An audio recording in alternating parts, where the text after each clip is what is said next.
Hindu ಸಾಲುಗಳಿಗೆ Congress ಕತ್ತರೆ, PM ಮೋದಿಯಿಂದ ದೊಡ್ಡ bomb.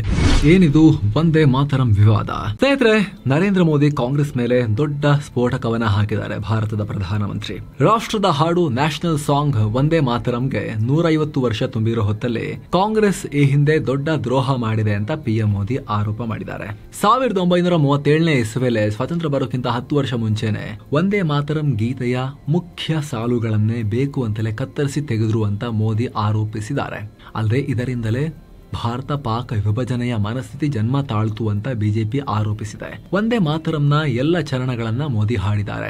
ಜೊತೆಗೆ BJP ನಾಯಕರು ಕೂಡ ಜನಗಣಮನ ಬದಲಿಗೆ ವಂದೇ ಮಾತರಂ ದೇಶದ ರಾಷ್ಟ್ರಗೀತೆ ಆಗಬೇಕು, ನ್ಯಾಷನಲ್ ಆಂಥಮ್ ಆಗಬೇಕಿತ್ತು ಅಂತ ಹೇಳಿದ್ದಾರೆ. ಇದು ರಾಷ್ಟ್ರದಾದ್ಯಂತ ತೀವ್ರ ಚರ್ಚೆಗೆ ಕಾರಣ ಆಗ್ತಿದೆ. ಹಾಗಿದ್ರೆ ನಿಜಕ್ಕೂ ವಂದೇ ಮಾತರಂ ಸಾಲನ್ನ ತೆಗೆದು ಹಾಕಿದ್ರ ಬಿಜೆಪಿ ಆರೋಪ ಏನು, ಕಾಂಗ್ರೆಸ್ ವಾದ ಏನು, ಎಲ್ಲವನ್ನ ಚರ್ಚೆ ಮಾಡ್ತಾ ಹೋಗೋಣ. ಕಡೆ ತನಕ ಮಿಸ್ ಮಾಡದೆ ನೋಡಿ ಸ್ನೇಹಿತರೆ. ಸಬ್ಸ್ಕ್ರೈಬ್ ಮಾಡದೇ ಇರೋ ವೀಕ್ಷಕರು ದಯವಿಟ್ಟು ಸಬ್ಸ್ಕ್ರೈಬ್ ಮಾಡಿ ಅನ್ನೋ ರಿಕ್ವೆಸ್ಟ್ ನಿಮ್ಮ ಬಳಿ. ಹಾಗೆ ಮಸ್ತ್ ಮಗ ಪ್ರೀಮಿಯಂ ಮೆಂಬರ್ಶಿಪ್ ಫ್ಯಾಮಿಲಿಗೆ ನೀವು ಜಾಯಿನ್ ಆಗಬೇಕು ಅಂತ ಇದ್ರೆ ಎಕ್ಸ್ಕ್ಲೂಸಿವ್ ಮೆಂಬರ್ ಓನ್ಲಿ ವಿಡಿಯೋಸ್ ಮತ್ತು ಲೈವ್ಗೆ ಆಕ್ಸೆಸ್ ಪಡೆಯೋಕೆ ನೀವು ಕೂಡ ವಿಡಿಯೋ ಕೆಳಗಿರೋ ಜಾಯಿನ್ ಬಟನ್ ಮೇಲೆ ಕ್ಲಿಕ್ ಮಾಡಿ ಜಾಯಿನ್ ಆಗಬಹುದು ಆಸಕ್ತರು. ಬನ್ನಿ ಆರಂಭ ಮಾಡೋಣ. ಏನಿದು ವಿವಾದ?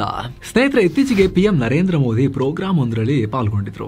ಅದು ವಂದೇ ಮಾತರಂ ಗೀತೆಗೆ 1.5 ಶತಮಾನ ತುಂಬಿದ ಕಾರ್ಯಕ್ರಮ. ಅದರಲ್ಲಿ ಮಾತನಾಡಿದ ಮೋದಿ ಅವರು ಕಾಂಗ್ರೆಸ್ ವಿರುದ್ಧ ದೊಡ್ಡ ಆರೋಪ ಮಾಡಿದ್ದಾರೆ. ವಂದೇ ಮಾತರಂ ಗೀತೆಯ ಇತಿಹಾಸದ ಬಗ್ಗೆ ಮಾತನಾಡ್ತಾ, ವಂದೇ ಮಾತರಂ ಗೀತೆಯನ್ನ ಕಾಂಗ್ರೆಸ್ ತುಂಡು ಮಾಡಿತು.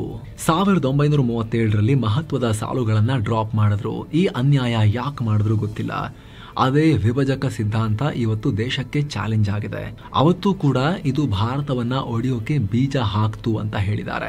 ಅಷ್ಟೇ ಅಲ್ಲ, ಇತ್ತ ಬಿಜೆಪಿ ಕೂಡ ಇದನ್ನ ಅಫಿಷಿಯಲ್ ಆಗಿ ಹೇಳಿದ್ದು ಓಲೈಕೆ ರಾಜಕಾರಣವೇ ಕಾರಣ ಇದಕ್ಕೆ ಕಾಂಗ್ರೆಸ್ದು ಅಂತ ಆರೋಪಿಸಿದೆ.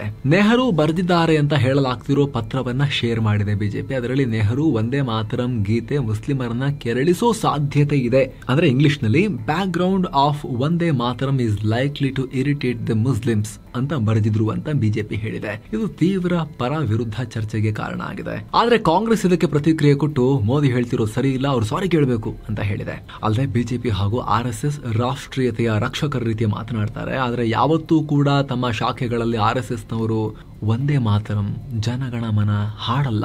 ಅವ್ರು ಯಾವಾಗ್ಲೂ ನಮಸ್ತೆ ಸದಾ ವತ್ಸಲೆ ಮಾತೃಭೂಮಿ ಆ ಹಾಡನ್ನ ಹಾಡ್ತಾರೆ, ಸಂಘ ಗೀತೆಯನ್ನ ಹಾಡ್ತಾರೆ ಅಂತ ಹೇಳಿದ್ದಾರೆ.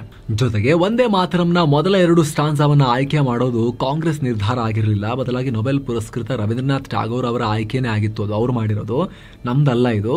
ಸೊ ಟಾಗೋರ್ ಅವರಿಗೆ ಅಪಮಾನ ಮಾಡ್ತಿದ್ದಾರೆ ಮೋದಿ, ಅವರು ಸಾರಿ ಕೇಳಬೇಕು ಅಂತ ಕಾಂಗ್ರೆಸ್ ಟ್ವೀಟ್ ಮಾಡಿದೆ. ಹಾಗಿದ್ರೆ ಕಳೆದು ಹೋದ ಆ ಸಾಲುಗಳು ಯಾವುದಿಷ್ಟು ವಿವಾದ ಕಾರಣ ಆಗ್ತಿರೋದು? ಇದನ್ನು ಬರೆದಿರೋದು ಬಂಕಿಮಚಂದ್ರ ಚಟರ್ಜಿ ಅವರಲ್ವಾ? ಇದನ್ನ ರವೀಂದ್ರನಾಥ್ ಟಾಗೋರ್ ಅವರು ಬೇಡ ಅಂತ ಹೆಂಗ್ ಹೇಳಕ್ಕಾಗತ್ತೆ? ಕನ್ಫ್ಯೂಷನ್ ಆಗ್ಬೋದು ನಿಮಗೆ ಸ್ನೇಹಿತರೆ. ಇದನ್ನ ಬಿಡಿಸಿ ಎಕ್ಸ್ಪ್ಲೇನ್ ಮಾಡ್ತೀವಿ ನಾವೀಗ. ಸ್ವಲ್ಪ ಹಿಸ್ಟ್ರಿ ನೋಡ್ಬೇಕು ನಾವು. ಬಂಗಾಳದ ಕವಿ ಹಾಗೂ ಕಾದಂಬರಿಕಾರರಾಗಿದ್ದ ಬಂಕಿಂ ಚಂದ್ರ ಚಟರ್ಜಿ ಅವರು ರಚನೆ ಮಾಡಿದ್ದು ವಂದೇ ಮಾತರಂ ಗೀತೆ. ಈ ಗೀತೆ ಅವತ್ತು ರಾಷ್ಟ್ರವನ್ನ ಒಂದುಗೂಡಿಸೋಕೆ ತುಂಬಾ ಹೆಲ್ಪ್ ಮಾಡಿತ್ತು. ಮೊದಲ ಬಾರಿಗೆ ನವೆಂಬರ್ 7, 1875ರಲ್ಲಿ ಬಂಗಾಳಿ ಪತ್ರಿಕೆ ಬಂಗಾರ ದರ್ಶನದಲ್ಲೂ ಕೂಡ ಈ ಗೀತೆ ಪಬ್ಲಿಷ್ ಆಗಿತ್ತು. ಮುಂದೆ ಚಟರ್ಜಿ ಅವರ ಆನಂದ ಮಠ ಕಾದಂಬರಿಯಲ್ಲೂ ಕೂಡ ವಂದೇ ಮಾತರಂ ಮುದ್ರಣ ಆಯಿತು. 1896ರ ಕೋಲ್ಕತ್ತಾ ಕಾಂಗ್ರೆಸ್ ಅಧಿವೇಶನದಲ್ಲೂ ಕೂಡ ಸಾರ್ವಜನಿಕವಾಗಿ ಹಾಡಿ ಜನರನ್ನ ಸಂಘಟಿಸೋ ಕೆಲಸ ಮಾಡಲಾಯಿತು. ರವೀಂದ್ರನಾಥ್ ಟಾಗೋರ್ ಅವರೇ ಮೊದಲ ಬಾರಿಗೆ ಇದನ್ನ ಹಾಡಿದ್ರು. ಮೂಲ ವಂದೇ ಮಾತರಂ ಗೀತೆಯಲ್ಲಿ ಒಟ್ಟು 6 ಪದ್ಯಗಳಿದ್ದು ಅದರಲ್ಲಿ ನೀವು ಹಾಡ್ತಾ ಇರೋದು 2 ಸ್ಟಾನ್ಸಾ ಮಾತ್ರ. ಹಾಗೆ ನೋಡಿದ್ರೆ ಸ್ವಾತಂತ್ರ್ಯ ಪೂರ್ವದಿಂದಲೂ ಇದನ್ನ ರಾಷ್ಟ್ರಗೀತೆ ಮಾಡಬೇಕು ಅನ್ನೋ ದೊಡ್ಡ ಕೂಗಿತ್ತು. ಆದ್ರೆ ಇದಕ್ಕೆ ಅವತ್ತಿನ ನಾಯಕರು ಅವಕಾಶ ಕೊಟ್ಟಿರಲಿಲ್ಲ. ಹಾಗಿದ್ರೂ ಕೂಡ 1950ರಲ್ಲಿ ಇದನ್ನ ನ್ಯಾಷನಲ್ ಸಾಂಗ್ ಅಂತ ಘೋಷಣೆ ಮಾಡಲಾಗುತ್ತೆ. ಅಂದಿನಿಂದ ಈವರೆಗೆ ವಂದೇ ಮಾತರಂ ಗೀತೆಯನ್ನ ನಾವೆಲ್ಲ 2 ಸ್ಟಾನ್ಸಾ ಮಾತ್ರ ಹಾಡ್ತಾ ಇದೀವಿ. ಆದ್ರೆ ಇದರ ಪೂರ್ತಿ ಪದ್ಯ ಇನ್ನೂ ಹೆಚ್ಚಿನ ಜನರಿಗೆ ಗೊತ್ತಿಲ್ಲ.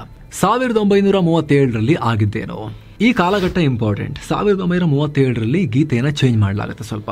ಇಲ್ಲಿ ಈ ನಿರ್ಧಾರವನ್ನ ಯಾರು ಮಾಡಿದ್ರು, ಯಾಕಾಗ ಮಾಡಿದ್ರು ಅದು ಡಿಬೇಟಬಲ್. ಆದ್ರೆ 1937ರಲ್ಲಿ ಅಂದಿನ ಕಾಂಗ್ರೆಸ್ ನಾಯಕರು ವಂದೇ ಮಾತರಂ ಗೀತೆಯನ್ನ ನ್ಯಾಷನಲ್ ಸಾಂಗ್ ಅಂತ ಘೋಷಣೆ ಮಾಡ್ತಾರೆ.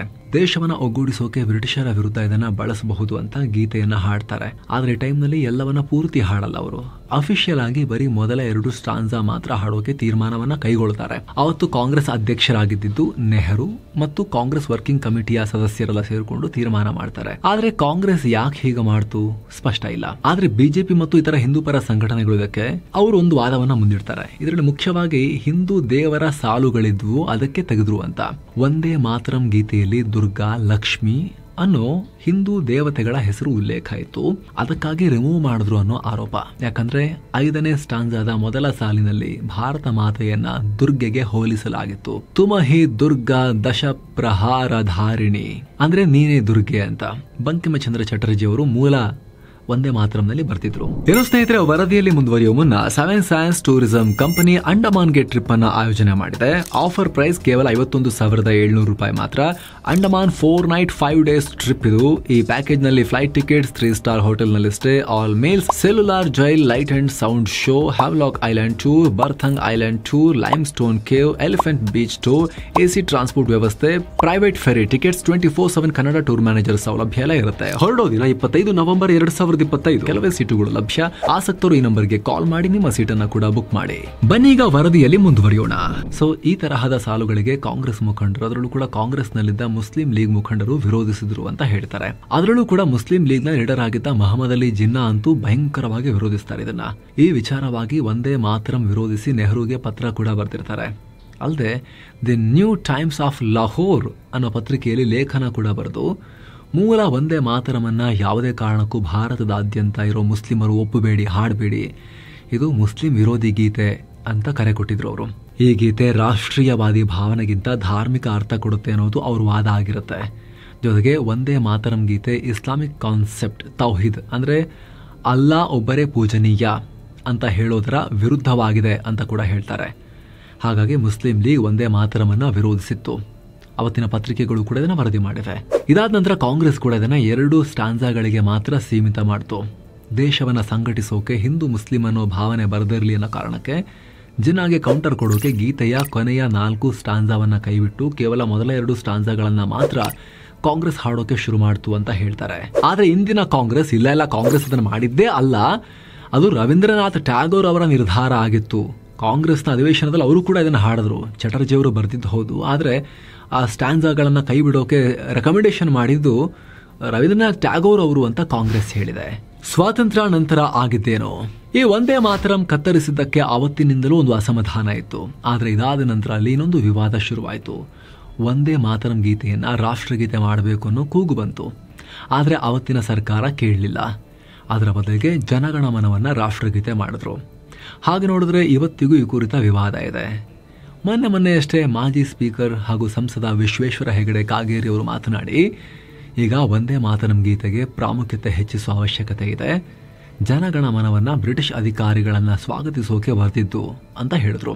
ಅದನ್ನ ರಾಷ್ಟ್ರಗೀತೆ ಮಾಡ್ಕೊಂಡಿದೀವಿ ನಾವು, ಆದ್ರೆ ಒಂದೇ ಮಾತರಂ ರಾಷ್ಟ್ರಗೀತೆ ಮಾಡ್ಕೊಂಡಿಲ್ಲ. ಆದ್ರೆ 1950ರಲ್ಲಿ ನ್ಯಾಷನಲ್ ಸಾಂಗ್, ದೇಶದ ಹಾಡು ಅಂತಷ್ಟೇ ಒಂದೇ ಮಾತರಮನ್ನ ನಾವು ಕನ್ಸಿಡರ್ ಮಾಡಿದೀವಿ ಅಷ್ಟೇ ಅನ್ನೋದು ಅಲ್ಲಿವರೆಗೂ ಬಂದು ನಿಂತಿದೆ ಇದು. ಆದ್ರೆ ವಿಚಾರಕ್ಕೆ ಸಂಬಂಧಪಟ್ಟಂತೆ ಬಹಳ ವಿವಾದ ಇದೆ. ಜನಗಣಮನವನ್ನ 1911ರ ಡಿಸೆಂಬರ್ 11ನೇ ತಾರೀಕು ರವೀಂದ್ರನಾಥ್ ಟ್ಯಾಗೋರ್ ಅವರು ಬರೆದಿರೋದು. ಆದ್ರೆ ಇದನ್ನ ಯಾಕಾಗಿ ರಚನೆ ಮಾಡಿದ್ರು ಅನ್ನೋದು ಅವತ್ತಿನಿಂದಲೂ ವಿವಾದ ಇದೆ. ರಚನೆ ಮಾಡಿದ 15 ದಿನಗಳ ನಂತರ ಅಂದ್ರೆ ಡಿಸೆಂಬರ್ 28ನೇ ತಾರೀಕು ಕಲ್ಕತ್ತಾದಲ್ಲಿ ಕಾಂಗ್ರೆಸ್ ಅಧಿವೇಶನ ಇತ್ತು. ಅದೇ ಟೈಮ್ಗೆ ಬ್ರಿಟಿಷ್ ರಾಜ 5ನೇ ಜಾರ್ಜ್ರ ಪಟ್ಟಾಭಿಷೇಕ ಆಗಿರುತ್ತೆ. ವಸಾಹತು ರಾಷ್ಟ್ರಗಳಲ್ಲೂ ಕೂಡ ಪಟ್ಟಾಭಿಷೇಕದ ಸಂಭ್ರಮಾಚರಣೆ ಇತ್ತು. ಹೀಗಾಗಿ ಆತ ದಿಲ್ಲಿಗೆ ಬಂದಿರ್ತಾರೆ. ಇಂಥ ಸಂದರ್ಭದಲ್ಲಿ ನಡೆದ ಅಧಿವೇಶನದಲ್ಲಿ ಮೊದಲ ಬಾರಿಗೆ ಜನಗಣಮನವನ್ನ ಹಾಡಲಾಯಿತು. ಹಾಗಾಗಿ ಅಂದಿನ ಹೆಸರಾಂತ ಇಂಗ್ಲಿಷ್ ಪತ್ರಿಕೆಯಾದ ದಿ ಸ್ಟೇಟ್ಸ್ಮನ್ ಸೇರಿದ ಹಾಗೆ ಹಲವು ಇಂಗ್ಲಿಷ್ ಪತ್ರಿಕೆಗಳು ಏನಂತ ಬರೆದ್ರು ಅಂತ ಹೇಳಿದ್ರೆ, ಬಂಗಾಳದ ಕವಿ ರವೀಂದ್ರನಾಥ್ ಟ್ಯಾಗೋರ್ ಸಾಮ್ರಾಟರನ್ನ ಸ್ವಾಗತಿಸೋಕೆ ತಾವೇ ರಚಿಸಿದ ಗೀತೆಯೊಂದನ್ನ ಹಾಡಿದ್ದಾರೆ. ಸಾಮ್ರಾಟರಿಗೆ ಗೌರವ ಪೂರ್ವಕವಾಗಿ ಬರೆದಿರೋ ಈ ಹಾಡಿನೊಂದಿಗೆ ಸಭೆ ಆರಂಭ ಆಯಿತು ಅಂತ ರಿಪೋರ್ಟ್ ಮಾಡ್ತಾರೆ. ಜನಗಣ ಮನ ಅಧಿನಾಯಕ ಜಯ ಹೇ, ನಾಯಕ ಭಾಗ್ಯ ವಿಧಾತ ಅಂತೆಲ್ಲ ಇತ್ತಲ್ಲ, ಹಾಗಾಗಿ ಆ ರೀತಿ ಇಂಗ್ಲಿಷ್ ಪೇಪರ್ಗಳು ರಿಪೋರ್ಟ್ ಮಾಡ್ತಾರೆ. ಆದರೆ ಅದಾದ್ಮೇಲೆ ಟ್ಯಾಗೋರ್ ಅವರೇ ಕ್ಲಾರಿಫಿಕೇಶನ್ ಕೊಟ್ಟಿದ್ದಾರೆ. ನಿಮಗೆ ಹೇಳ್ತಾ ಹೋಗ್ತೀನಿ ನೋಡಿ. 28ನೇ ತಾರೀಕು ಶುರುವಾದ ಕಾಂಗ್ರೆಸ್ ಅಧಿವೇಶನದಲ್ಲಿ ಮೊದಲ ದಿನ ಒಂದೇ ಮಾತರಂ ಗೀತೆಯನ್ನು ಹಾಡಲಾಗಿರುತ್ತೆ. 2ನೇ ದಿನ ಜನಗಣಮನವನ್ನು ಹಾಡಲಾಗಿರುತ್ತೆ. ಆದರೆ ಅದೇ ದಿನ ಬ್ರಿಟಿಷ್ ರಾಜನನ್ನ ಹೊಗಳುವ ರಾಮಾ ಬುಜ್ ಚೌಧರಿ ರಚಿಸಿದ ಬಾದ್ಶಾ ಹಮಾರ ಅನ್ನೋ ಹಿಂದಿ ಗೀತೆಯೊಂದನ್ನು ಕೂಡ ಹಾಡಲಾಗಿರುತ್ತೆ. ಹೀಗಾಗಿ ಇಲ್ಲಿ ಗೊಂದಲ ಸೃಷ್ಟಿಯಾಗುತ್ತೆ. ಆದರೆ ಬ್ರಿಟಿಷ್ ಮಾಧ್ಯಮಗಳು ಬಾದ್ಶಾ ಹಮಾರ ಬದಲಿಗೆ ಟ್ಯಾಗೋರ್ ಅವರು ರಚಿಸಿದ ಜನಗಣಮನವನ್ನೇ ಬ್ರಿಟಿಷ್ ರಾಜನಿಗೆ ಬರೆದಿದ್ದು ಅಂತ ಹೇಳಿ ಹಾಡಿದ್ದಾರೆ ಅಂತ ಹೇಳಿ ರಿಪೋರ್ಟ್ ಮಾಡಿದ್ದಾರೆ. ತಪ್ಪು ಅನ್ನೋ ವಾದ ಕೂಡ ಇದೆ. ಇದ್ರ ಬಗ್ಗೆ ಬೇರೆಯವರೆಲ್ಲ ಬಿಡಿ, ಖುದ್ದು ಟ್ಯಾಗೋರ್ ಅವರೇ ಕ್ಲಾರಿಫಿಕೇಶನ್ ಕೊಟ್ಟು ಪತ್ರವನ್ನ ಕೂಡ ಬರೀತಾರೆ. ಜನಗಣ ಮನದಲ್ಲಿ ನಾನು ಭಾಗ್ಯ ವಿಧಾತನಿಗೆ ಅಂದ್ರೆ ಕಾಲ ಕಾಲಗಳಿಂದ ಏಳು ಬೀಳುಗಳಲ್ಲಿ ಭಾರತದ ರಥವನ್ನು ಮುನ್ನಡೆಸಿರೋ ಭವಿಷ್ಯ ಅನ್ನೋ ದೇವರಿಗೆ ಜಯವಾಗಲಿ ಅಂತ ಬರೆದಿದ್ದೀನಿ. ಭವಿಷ್ಯಕ್ಕೆ, ಫ್ಯೂಚರ್ಗೆ. ಅದು ಬಿಟ್ಟು ಬ್ರಿಟನ್ನ ಲಾರ್ಡ್ ಅಥವಾ ಇನ್ಯಾರಿಗೂ ಜಯವಾಗಲಿ ಅಂತ ಬರೆದಿಲ್ಲ ಅಂತ ಹೇಳ್ತಾರೆ. ಗಮನಿಸಿ, ಇಲ್ಲಿ ಭಾರತ ಭಾಗ್ಯ ವಿಧಾತ ಅಂತಿದೆ. ಇಲ್ಲಿ ಅಂದರೆ ಭಾರತದ ಭಾಗ್ಯವನ್ನ ಬದಲಾಯಿಸುವ ವಿಧಾತ, ಅಧಿನಾಯಕ ಅಂತೆಲ್ಲ ಬರುತ್ತೆ. ಭಾರತವನ್ನ ಹೊಗಳೋದಾದ್ರೆ ಭಾರತದ ಭಾಗ್ಯವನ್ನ ಬದಲಿಸೋಕೆ ಬರ್ತಿರೋ ಇನ್ಯಾವ ನಾಯಕನಿಗೆ ಹೊಗಳ್ತಿದ್ದೀರಿ ಅನ್ನೋ ಪ್ರಶ್ನೆ ಬರುತ್ತಲ್ವಾ. ಭಾರತಕ್ಕೆ ನೀವು ಹೇಳ್ತಿಲ್ಲ, ಭಾರತದ ಅಧಿನಾಯಕ, ಭಾರತದ ಭಾಗ್ಯ ವಿಧಾತನ ಬಗ್ಗೆ ನೀವು ಹೇಳ್ತಿದ್ದೀರಲ್ವ ಅನ್ನೋ ಪ್ರಶ್ನೆ ಬರುತ್ತಲ್ಲ. ಅದಕ್ಕೆ ಟ್ಯಾಗೋರ್ ಅವರು ಹೇಳಿದ್ರು, ಕಾಲ ಕಾಲಗಳಿಂದ ಏಳು ಬೀಳುಗಳಲ್ಲಿ ಭಾರತದ ರಥವನ್ನ ಮುನ್ನಡೆಸಿರೋ ಭವಿಷ್ಯ ಅನ್ನೋ ದೇವರಿಗೆ ಜಯವಾಗಲಿ ಅಂತ ಬರೆದಿದ್ದೇನೆ ಅಂತ ಟ್ಯಾಗೋರ್ ಅವರು ಕ್ಲಾರಿಫಿಕೇಶನ್ ಕೊಟ್ಟರು. ಆದ್ರೂ ಇದು ಸ್ವಲ್ಪ ಮಸುಕಿದೆ, ಅಸ್ಪಷ್ಟ ಇದೆ.